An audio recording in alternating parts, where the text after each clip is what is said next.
Isineri Tubiano sa Barangay Igsoming, Sibalom Antiki. Ako naka di dyan, naka-proceed sa senior high. Ngaman nga pangabuhi tamaan gud kapidado. Amo ra nga kaysa ura ko naka-follow up kang ako nga eskwela. Ako galit 60 years old rin no. Gusto ko pa mag-eskwela sa ALS. Amo lang ra nga ano man ako para maka-learn kang knowledge kang aking nga pagtuon.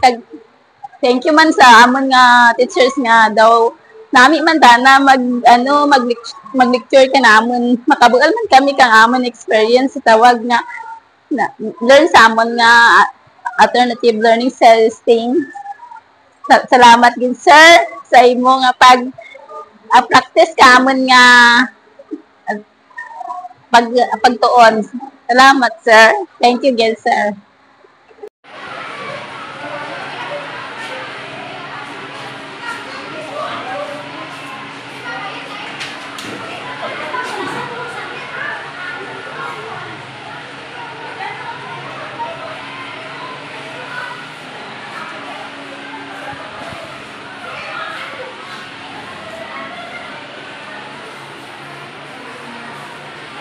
Guys, amo jagali ginapabugal ko nga sarak sa mga estudyante naman si Mary Tubianosa nga nagapaninguha nga maka-espadayon kang anak nga pag-eskwela.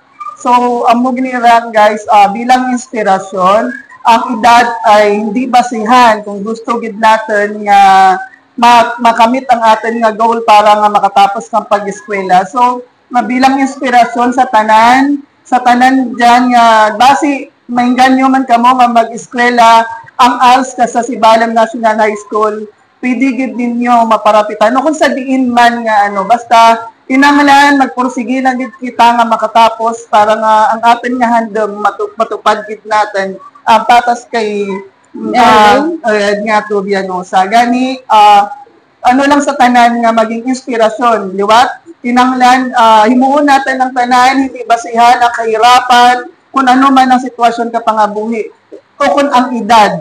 Basta mag-eskwela kita, mahimugid natin na ang tanan. Salamat gid.